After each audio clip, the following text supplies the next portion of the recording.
The night before the college application deadline, our close friends group chat suddenly exploded. Holy crap! Willow changed her application? Weren't you and George planning to apply to the Capital Academy of Fine Arts together? Someone tagged Willow. On the other end, Willow's voice came through lazy, like she'd just woken up, mixed with the background noise of a game. Oh, you mean George? It's fine. He has my account and password. She paused like she was chewing. Gum. If he sees I changed it, he'll just follow suit. Think about it. After all these years, do you really think he could live without me? I stared at my phone, my fingertips ice cold. The clacking of mechanical keys was jarringly loud in the silent room. Without another word, I left the group chat. I didn't look at the application system again. She didn't know. She could change course for Makoto just like that. But in my heart, there was always a sky full of stars, untouched and sacred. That dream I fought for through countless sleepless nights and reams of paper, it was never just for her. Chapter 1 Willow's words in the group chat were like an ice pick driven into my heart. The Capital Academy of Fine Arts, that was the dream we swore to chase one summer night in 8th grade, staring at the stars after staying up painting at the studio. Both our families had sat down together, carefully weighing every option before settling on that school. Now, she just changed it like it was nothing, didn't even bother to tell me. The group chat was still buzzing. Willow, you're that sure? George will check your account. What if he doesn't even notice? Willow let out a snort. A game reward notification chimed in the background. Of course he'll check. I know him too well. He probably checks it 800 times a day, terrified something might go wrong and we end up at different campuses. There was a tired kind of certainty in her tone. Ugh, you guys don't get it? You ever had a simp glued to you since childhood? It's exhausting. Laughter filled the group chat, muted, knowing. Another friend chimed in. Even if he finds out. Are you that sure George will change his application last minute? That's risky. Willow's game sounds paused for a second. Then her voice returned, annoyed, sharp. Piss off. Has George ever been away from me for more than 3 days since we were toddlers? If he's not following me to Southern City Art College, where the hell else would he go? The first person who brought it up couldn't take it anymore. Willow, isn't this a little messed up? Shouldn't you at least tell George? Willow went silent for a beat, then replied, her voice tight with irritation. Forgot. Too much hassle. Don't feel like explaining, and it's not like it was random. Makoto, you guys know what his family situation is like. Going down south alone, he's uneasy. Having someone familiar nearby makes him feel safer. The group went quiet for a few seconds. True, with Makoto's situation, it's smart to have someone watching his back. Not like George, who's always holed up in the studio covered in charcoal. Put him next to Makoto and yikes. Giving up Capital Academy just for Makoto, Willow's a real one. All that half-joking praise and agreement layered over her game sounds came through the screen and froze me in place. My fingers curled tight, nails digging into my palms. I wanted to scream at Willow through the screen, but my body felt welded to the chair, completely paralyzed. I don't know how long I sat there.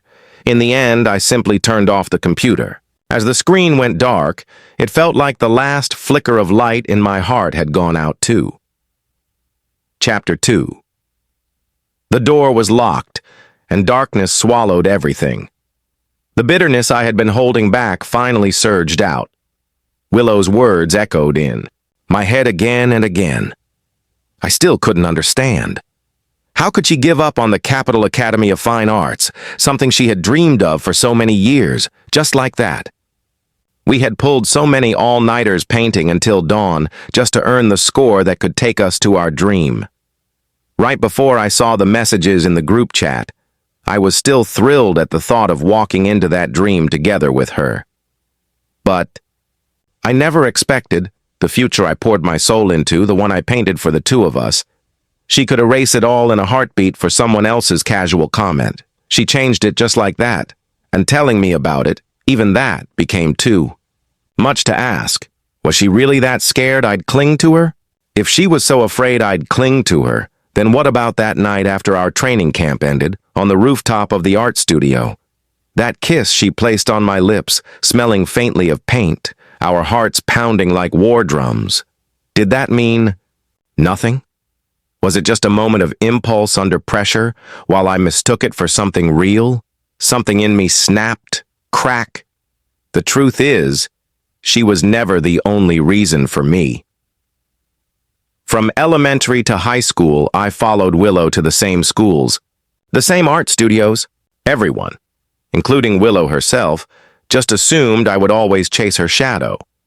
But no one knew. I had another reason for wanting to go to the Capitol Academy of Fine Arts. A deeper reason. A reason that had nothing to do with Willow. Even if she didn't go, I still would. I closed the sketchbook beside me, the one filled with our inspirations and promises.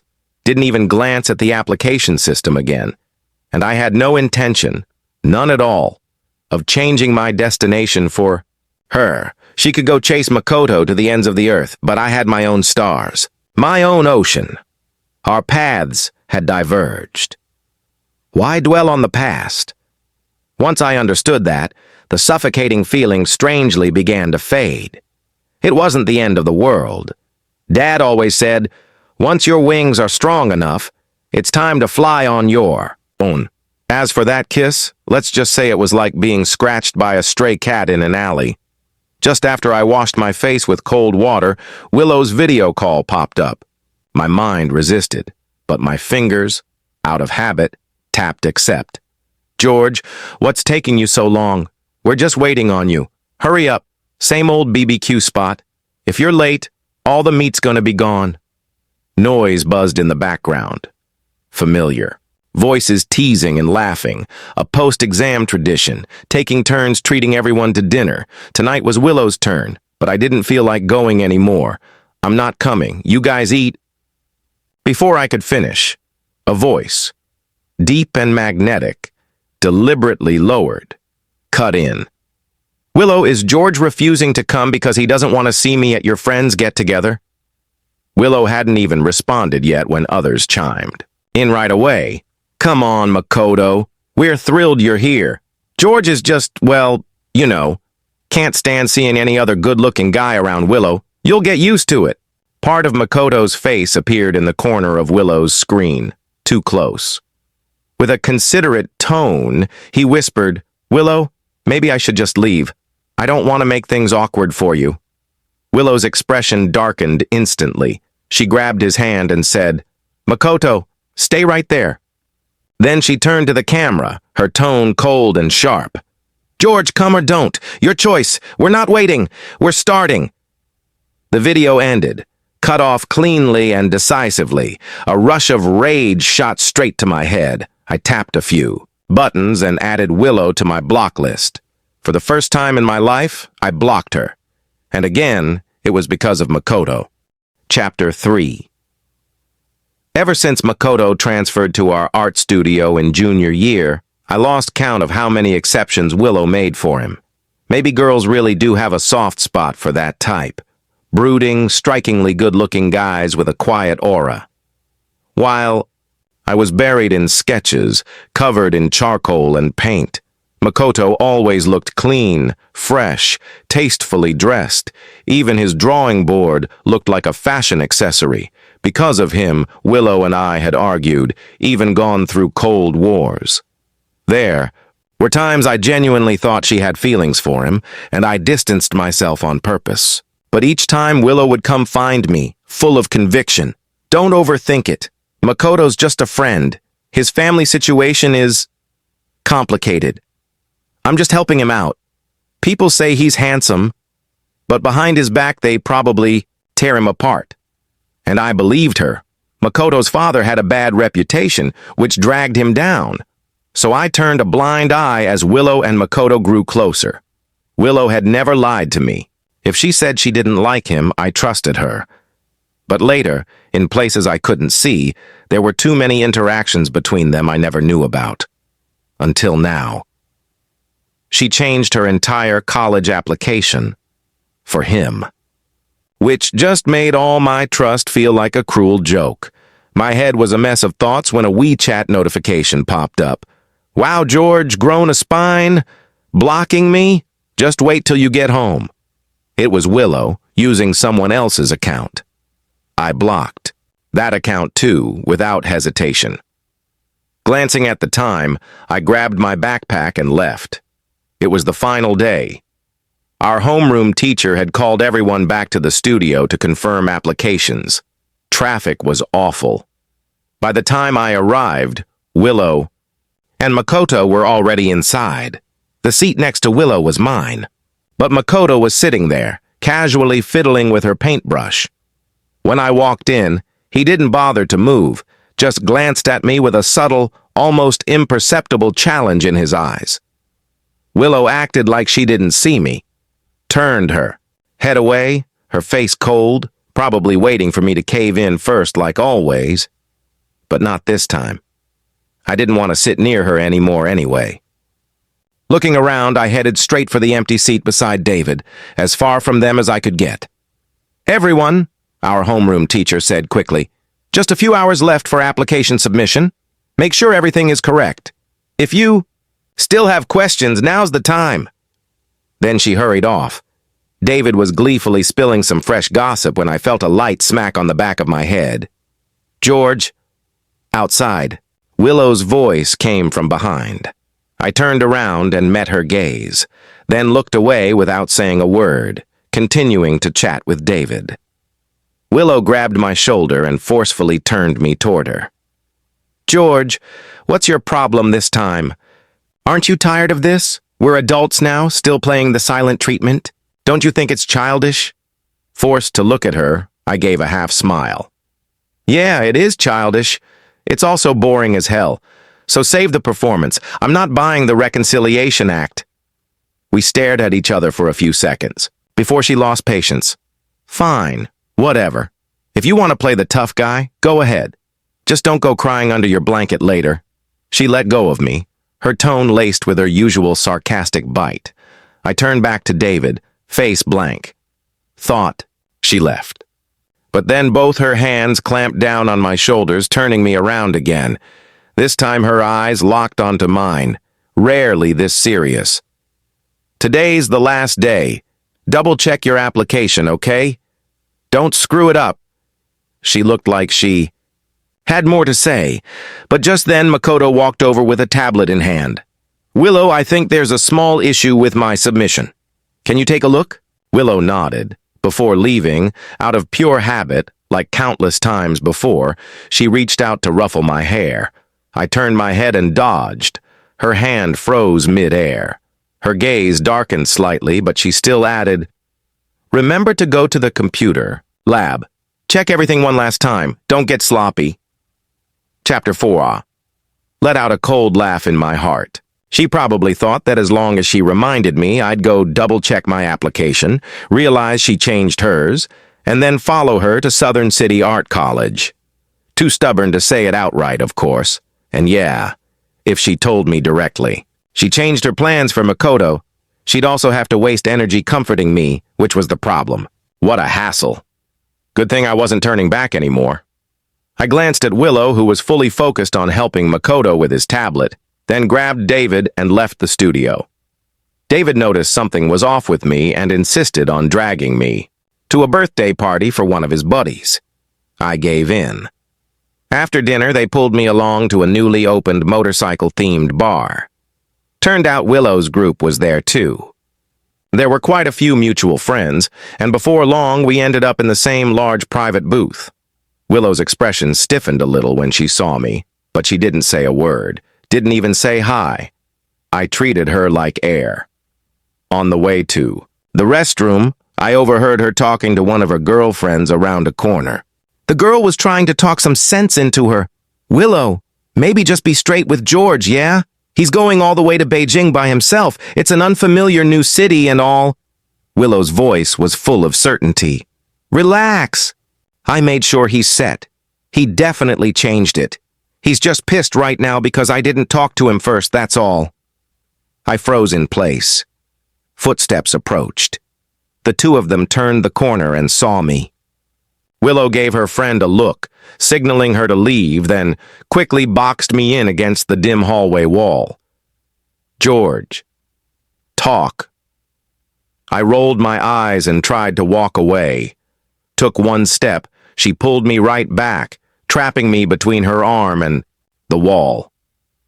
The faint smell of alcohol mixed with that familiar scent of paint and turpentine on her clothes washed over me. Instinctively, I turned my face away. For a moment, we just stared at each other. Then Willow cracked first. She gave a soft, almost amused laugh. "Still mad? I was going to ask you to come with me earlier, but you blocked me so I couldn't. The studio was pissed at you, too. I forgot to bring it up." All right. Don't be mad anymore." Her tone softened, coaxing. "You checked your application, right?" I kept my eyes down, silent. While we stood there in this weird standoff, a voice came from behind me. "Makoto's, Willow, David's calling us for drinks." "Oops, sorry. Are you two talking?" His tone carried the perfect amount of apology. Sometimes I seriously wondered if Makoto had a tracker on Willow. Every time she tried to talk to me alone, he always managed to show up. By chance. I didn't want to get dragged into anything. The moment Willow turned her head, I ducked under her arm and slipped out from under her hold. But just as I passed by Makoto, he grabbed my wrist.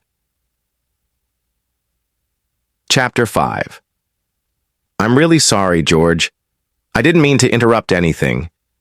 You've been upset all day, and Willow's been feeling terrible too."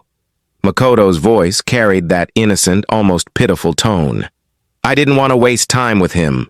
Tried to yank my wrist free, but he just gripped tighter, his nails digging into my skin, sharp and painful. I jerked hard and finally broke free. Makoto staggered, caught himself against the wall, and his eyes turned red on the spot. "Willow, is George still mad at me?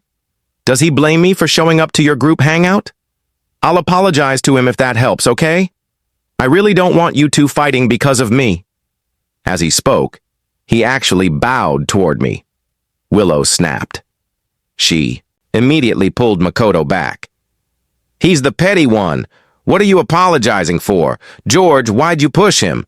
You should be the one apologizing. We're all going to the same place anyway. What's wrong with looking out for each other?" "Since you love looking after people so much," I snapped, "you two take care of each other all you want." With that, I turned and walked away, ignoring the warning in her voice laced with anger. "George, that's enough." It was a while before Willow and Makoto came back. Willow still looked pissed. Makoto, on the other hand, seemed completely fine again, with a subtle, unreadable expression in his eyes. Everyone started playing Truth or Dare. Besides David, it felt like the rest had completely forgotten I was even there, or maybe they never cared. Makes sense. In their eyes, I was just Willow's simp. Makoto got a dare. Do a slow dance with someone of the opposite sex. His gaze swept the room once, and immediately landed on Willow with a soft, playful whine. "Willow, save me!" Willow instinctively glanced at me, a look that felt like a challenge. She tilted her chin slightly. Sure. If this had been before, I would have exploded on the spot. But now, I didn't react at all. Makoto had studied street dance. His proportions were sharp and clean. He looked good when he moved. I silently downed half a bottle of cold beer. Eyes calm, I watched Makoto move to the beat of the electronic music, his body brushing close to Willow's, movements full of teasing tension. At first, Willow still wore that casual, dismissive smile, her eyes flicking to me now and then, like she was waiting for me to snap. But as Makoto's moves grew bolder, his gaze more intense, her spine slowly straightened, and her eyes stayed locked on him. Everything else around her disappeared. The air was thick with sparks, unspoken heat. As the song came to an end, Makoto suddenly pretended to lose his balance. Willow instinctively reached out to steady him, and he used that moment to pull her into his arms. He was wearing a slightly loose shirt tonight, and as he fell, the collar shifted, their bodies pressed close together. The position so suggestive, it made the whole room erupt. Cheers, whistles, howls, the place practically lifted off the floor. Willow's face flushed deep red. She looked like she wanted to hide in embarrassment. Makoto gave a triumphant smile, his arm sliding naturally around her waist as he pulled her face into the crook of his neck, shielding her from everyone's stares. That kind of intimacy, that bashful sweetness, once belonged to me alone.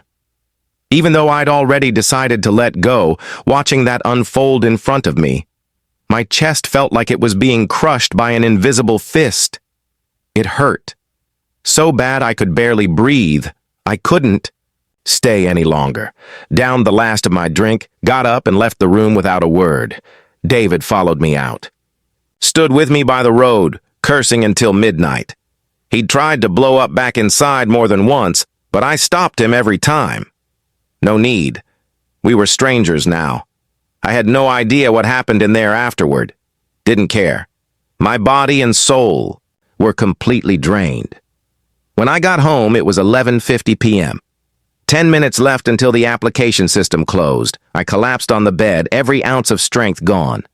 All those days and nights spent together over the years came flooding back, a tidal wave that drowned every last shred of reason.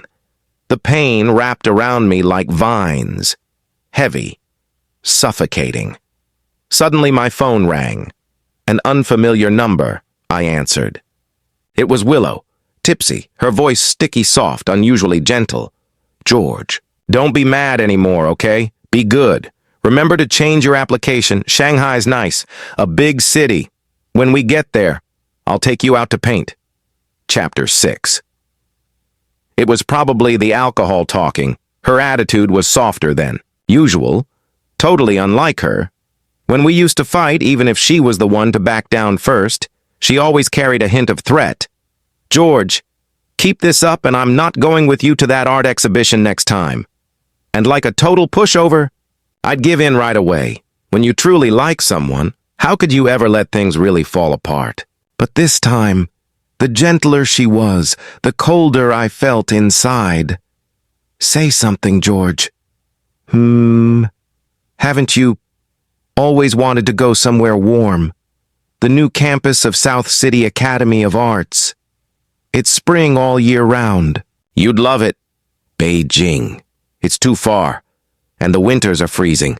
You wouldn't stand it. During winter break, I'll go with you to the Forbidden City to see the snow. She rambled on and on like she was trying to convince me, or maybe herself, as if choosing South City Academy was for my sake. I listened in silence. In the end, I couldn't hold it in and asked, my voice hoarse. Willow, isn't there something you need to tell me? Even I was caught off guard by the crack in my voice.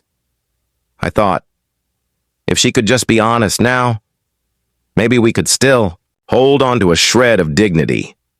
She paused for barely 2 seconds before brushing it off.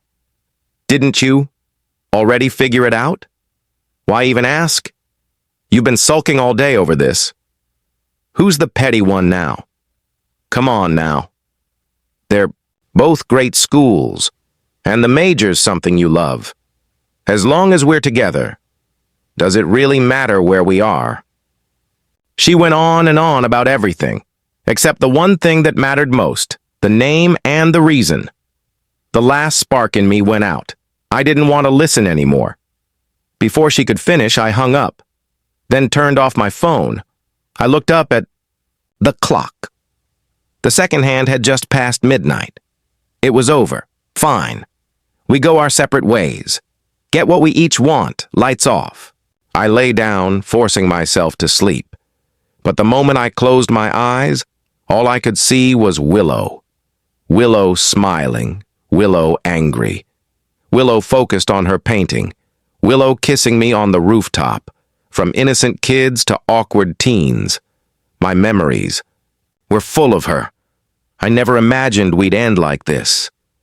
Nights always bring out the weakness. The strength I had during the day crumbled into nothing. Tears soaked the pillow without a sound. I don't know when I fell asleep. When I opened my eyes again, it was already noon the next day. I turned on my phone. A dozen missed calls and texts from unfamiliar numbers, all from Willow. I ignored them. WeChat exploded too. David had pulled me into a small group chat. The messages were flying nonstop. Chapter 7. I tapped in. Someone in the group chat had shared a screenshot of a WeChat post at 3 a.m. The chat instantly blew up. Damn, Makoto just made it official. How many couples is that now since the college entrance exam? Classic Makoto. That background? Definitely a luxury hotel suite. And that pose? Makoto's a beast. Graduation really unleashed him. It was a screenshot from Makoto's WeChat moments. I clicked on it. The photo showed a girl, lying on a pristine white hotel bed, face turned to the side. It was Willow. Even if just half her face and some tousled hair were showing, I knew it was her. My chest tightened again, painfully. Makoto's caption was even more suggestive and blunt. 99 steps forward for your 1 step back, worth it. Now it's perfect. Likes. And comments flooded the post. Makoto's replies only fueled the imagination. All of Willow's close girlfriends were there, dropping hearts and teasing comments. My heart sank to rock bottom. So, they had already gone that far. So last night, while she was softening me up with sweet words, she was in bed with someone else. How considerate of her. The pain hit even harder. But strangely, there was a sliver of relief. Thank God I didn't change my college application for her. If I had, I'd be the biggest joke of all. I shut off the screen, forcing my mind to go blank. The doorbell rang. I opened the door. Willow was standing there. Dark circles under her eyes, a paper bag from my favorite traditional pastry shop in her hand. I stood in the doorway, blocking her from coming in, but she slipped past me sideways like she always did, heading straight for the living room. She set the pastries down and instinctively reached to ruffle my hair. I turned my head to avoid it. George, what's with the attitude? No replies, no calls. What? You want me to actually go on the trip without you and then you come crying after me? She said it in her usual teasing tone, opening the pastry box and pushing the delicacies toward me. Come on, don't be mad. I waited in line for half an hour to get these. Eat up. I know you've been craving them. Then we'll decide where to go for summer break. Tibet? Or the beach? I didn't move. She picked one up and tried to feed me. I stepped back. She sighed.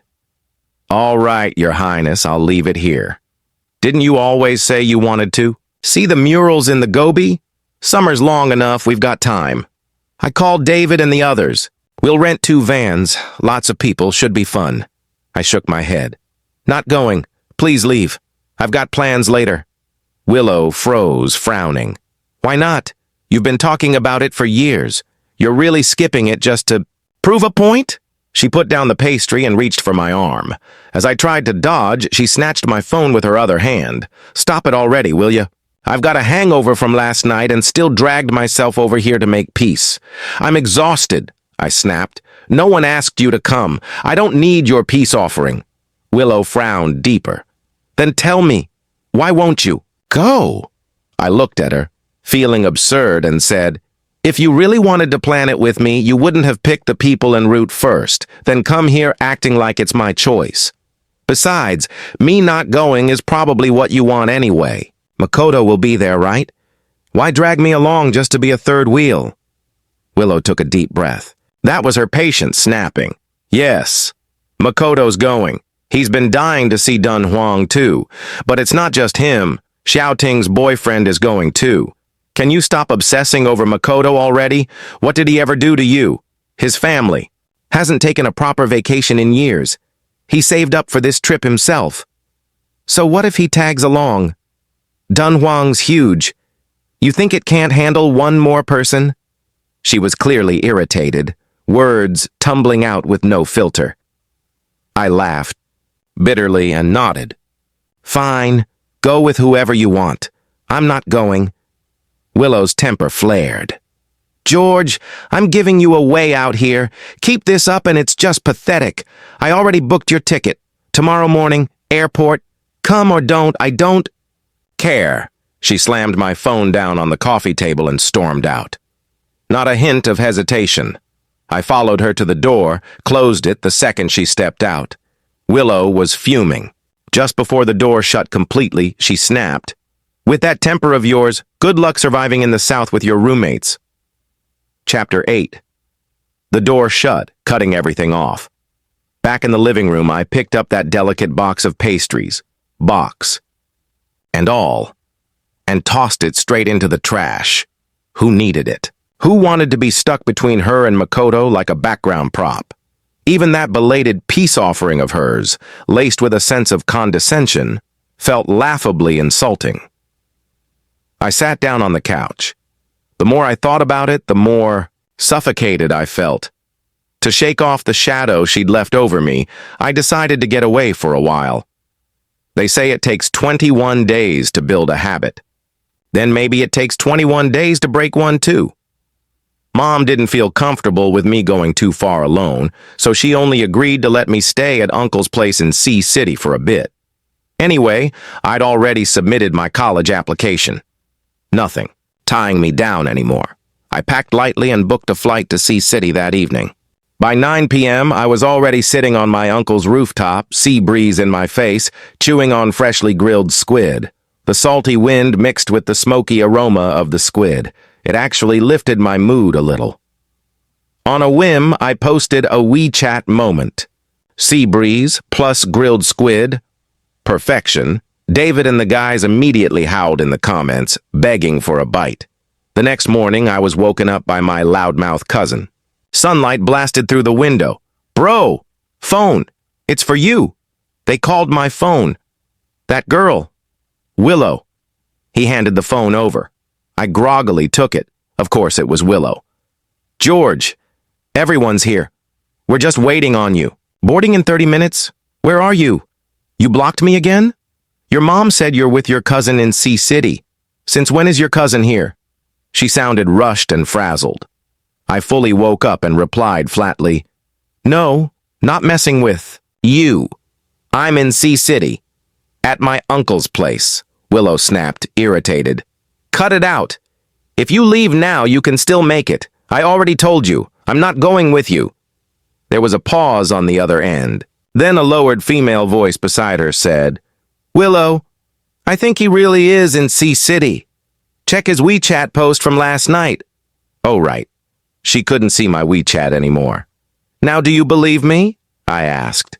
It sounded like she was fuming on the other end. After a long silence, she forced out, "George, don't regret this." Chapter 9. Of course I regretted it. I regretted not coming to Sea City sooner. The exhaustion built up over the past year of senior high was completely washed away by the blue skies, ocean breeze, fresh seafood, and cold beer over the past few days. When my uncle found out what happened between me and Willow, he was furious. Every day, he talked about taking me to car mod shops and dragging me out to meet new people. Sea City. During off-season travel was almost unreal in how relaxing it was. Crab fishing at low tide, casting lines off the pier, hiking Lao Shan, sketching. In the old town, chasing sunsets in Bataguan.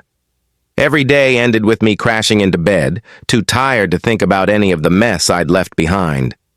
Willow and the others seemed to be having a good time too. Photos from their trip popped up now and then in our small friend group chat. I'd been deliberately ignoring them. One day, while waiting for my uncle's car to finish getting serviced, I finally had a moment of peace and absent-mindedly tapped. One open. They had gone to quite a few places, the Gobi Desert, ancient cave murals. The photos radiated youthful energy. In group shots, I saw tons of two-person photos of Willow and Makoto, always centered in Makoto's 9-photo WeChat grids. Impossible to miss. In the vast desert landscape, in front of the majestic murals of the Mogao Caves, the only figures left behind were Willow and Makoto. Each of those places had once been dreams I'd planned to share with her. Now, seeing them without me, my heart pricked with a subtle but sharp pain. The sceneries we promised to see together ended up with someone else in the picture. Turns out no one's really irreplaceable. My cousin leaned over, noticed what I was looking at, and scoffed. Dude, it's just a couple of show-off pics. Who can't look good in photos? The guys I know from the car scene, they know how to take real cool shots. I told you, bro, you used to be way too low-key, always buried. In art, just level up a little. Once you get to college, you'll blow all those art kids away. I guarantee even your ex, Cough, will see you in a whole new light.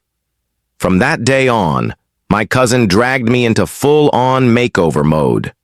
I ditched the baggy t-shirts and gym shorts, swapped in the workwear-style shirts and casual button-downs he picked out. He snatched off my ever-present black-rimmed glasses and made me get a new haircut. He even took me to his friend's car mod garage, posing me next to flashy bikes and vintage rides for photo shoots. By the time he was done, the guy in those photos didn't even look like me. I had gone from the quiet guy in the studio to someone with a bit of edge, someone who looked like he had stories to tell. Even my mom on a video call couldn't hide her shock. The friend group chat? Total chaos. Classmates flooded in with likes and comments, saying I'd changed so much they barely recognized me. Some even reposted the photos to the class group chat. Seeing all those damn and George looks made me a bit embarrassed. Replied modestly in the group, all credit goes to my cousin. He knows his angles. Right then, a comment popped up from one of Makoto's friends. Nice Photoshop skills, George. Mind teaching me sometime? The group went quiet for a second. David wasn't having it. He immediately dropped the original photo. I'd sent him a live pic of me bending over to examine a motorcycle engine, sweat beading on my temple. The sharp lines of my profile catching the light. The chat exploded. Holy! The original hits even harder. George's vibe is unreal. Dude's been hiding under that school uniform all along. Straight up artistic tough guy aesthetic. We all knew. George could draw, but no one expected this face game too. The one throwing shade earlier vanished. Another of Makoto's friends grumbled sourly. Even live photos can be retouched these days. But I didn't even need to say anything. Plenty of people in the group clapped back for me. Willow and Makoto never said a word in the chat. But from that day forward, Willow's WeChat moments stopped updating. Not long after, I received my official admission letter from the Capital Academy of Fine Arts, Department of Design. My fingers trembled as I held the envelope. Years of dedication.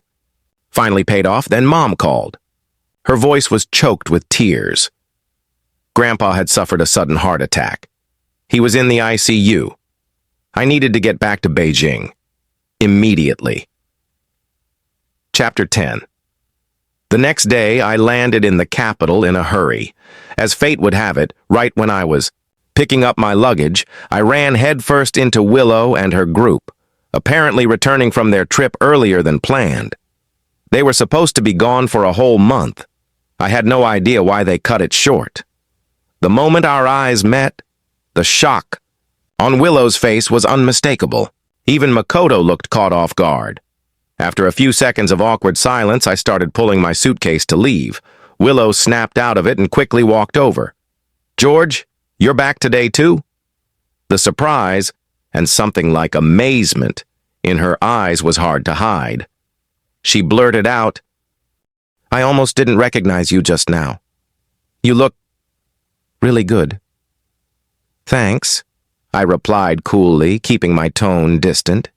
It was the first time we'd gone more than a week without seeing each other. But right now, I could finally feel it deep down. Without her, the world didn't fall apart. I had no interest in small talk. I sped up, dragging my suitcase toward the arrival exit. My mom was already waiting for me. I walked straight to her, just as she took the suitcase from my hand. I heard Willow calling out behind me. She had actually followed me. George, why are you walking so fast? She greeted my mom politely. Hi, Auntie. Then she turned back to me, tone trying to sound familiar and casual. "You got your acceptance letter, right? My parents insisted. I come back to throw a celebration banquet." "Oh, and didn't we say before that our families would host one together? My parents already booked the venue." My mom didn't answer right away. She glanced at my stiff expression, then replied tactfully, "Willow, our George won't be having a graduation banquet. My company's been hectic, and his grandfather just got hospitalized. We really can't manage anything else right now. Once things settle down at home, we'll just have a quiet dinner as a family to celebrate. Please thank your parents for their kind offer." My mom's explanation was more than reasonable. She only knew that Willow and I had had a falling out, and that Willow had even changed her college plans. Though I hadn't told her the full story, she was clearly unimpressed by Willow's reckless attitude toward her own future. Willow touched her nose awkwardly, then asked about my grandfather's condition. Mom gave a vague response and gently turned down Willow's offer to give us a ride home. Then she hurried off with me. I stayed by my grandfather's side at the hospital for a few days. The doctor said his condition had stabilized, but he'd need a long period of rest. Since my mom couldn't take time off work and my aunt wasn't in good health, I volunteered to stay in Beijing and take care of Grandpa until school started. It was summer break anyway. This was my chance to do something for the family. That very day, I moved into the hospital's companion room. Naturally, I missed Willow's graduation banquet. Chapter 11, even if I had been in town, I still wouldn't have gone. The night of Willow's graduation banquet didn't seem to go smoothly. She kept calling me from different numbers again and again. At first, she just asked, "Where are you?" But soon she realized I wasn't running late. I wasn't coming at all. That's when she lost it. Even her mom noticed something was off and called to feel me out. "George, what's going on between you and Willow? You came back from the seaside and didn't even stop by our place. Have you grown distant from Auntie too? When you're back, I'll give her a good talking to for you. Don't stay mad, okay? After all, you'll both be heading off to college in Shanghai soon. Auntie's already gotten you new art supplies, and I'm not upset. Thank you, Auntie. My mom already prepared all the supplies I need. We've got some family stuff going on right now. I'm in Beijing." I was still explaining, when suddenly the phone was yanked out of her hand. Willow's voice came on, simmering with suppressed rage. "George, you've gone too far.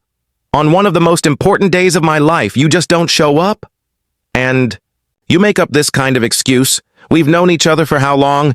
18 years, not 18 days. Have you fucking forgotten?" At that moment, I had just finished helping my grandfather clean up. I was drained physically and mentally. "Willow, congratulations. You got what you wanted. There's stuff going on at home. I really can't—" Before I could finish, she exploded. "Everyone has their limits. How long are you planning to keep sulking? I've given you so many chances to walk back from this. Do you know how exhausting this is for me? I couldn't even enjoy the trip. So what now? You're gonna stay mad all the way until registration day. Who's gonna help you carry all that luggage and your stupid art supplies then?" I replied coldly. "I won't need you." But in my mind, I remembered that in the Capital Academy's freshman group chat, several enthusiastic upperclassmen had already offered to help out on move-in day. Even without Willow, I'd be just fine. I hung up as she stood there, stunned into silence. Moments later, a text from an unfamiliar number popped up. "George, I dare you. Don't come running to me once school starts. When someone else starts chasing me and I say yes, you'll be the one crying alone." Chapter 12, I was speechless. Pulled out my phone, deleted Willow from my contacts, and blocked her. After that, I focused entirely on taking care of Grandpa. The school's honors board was posted. I didn't go back to see it. David told me Willow didn't show up either. The next day, her dad reportedly dragged her to one of his company's regional branches to experience real life. After the banquet, for some reason, she even quit the class group chat. I figured this time the line was truly drawn, and maybe that was for the best. Grandpa's recovery went well. As the semester approached, he was able to walk again and was brought back to Lakeside City to recuperate. I only stayed home for one night. Mom had already packed my luggage in advance. The next day, she personally drove me to Beijing to register for school. I never saw Willow once. College life turned out to be easier than expected. The moment I got out of the car with my luggage and art supplies, enthusiastic upperclassmen showed up and helped me carry everything to the dorm. The guys in my dorm, all from the north, were loud, direct, and surprisingly easy to get along with. There weren't many people in our major, so we bonded quickly. During the first week, they took me all around CAFA, the 798 Art District, and fed me everything at street. All the worries I had about not fitting in disappeared almost instantly. Before military training had even ended and I'd fully settled in, I received a love letter from Anna, a girl in the neighboring sculpture department, and just like that, Willow called again. "George, I went to your place yesterday. Wanted to head to campus together. Auntie said you'd already gone to Beijing, but I got to South City Academy of Arts today and couldn't find your name in any of the class rosters. What's going on? Which campus are you at?" I couldn't help but feel a laugh building. So all this time, she hadn't realized I never followed her to South City Academy. "It's not a campus issue," I said flatly. I thought that would be the end of it. After all, we were now worlds apart, north and south, separated by more than just distance, but by a rift that could never be bridged. But the next evening, Willow showed up, standing right outside our dorm building. Chapter 13. At that moment, Anna from the sculpture department was standing in front of me. Tall, elegant, with a cool, aloof aura, she was known as the Ice Queen of her class. I was just about to ask if she needed something about our major.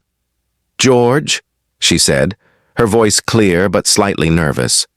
"I'm Anna, the one who wrote you the love letter. I think you have a story in your eyes, and your art. It feels alive. I want to seriously give us a try. Would you give me a chance to be your girlfriend?" As soon as she finished, she shoved a rolled-up sketch tube into my arms and turned to leave, ears flushed red. I stood there holding the tube, a little dazed. "George." I turned around. Willow was standing in the dusk. She looked worn out, dark circles under her eyes, hair messy from travel, but she was wearing a long, snow-white dress that made her tall figure stand out.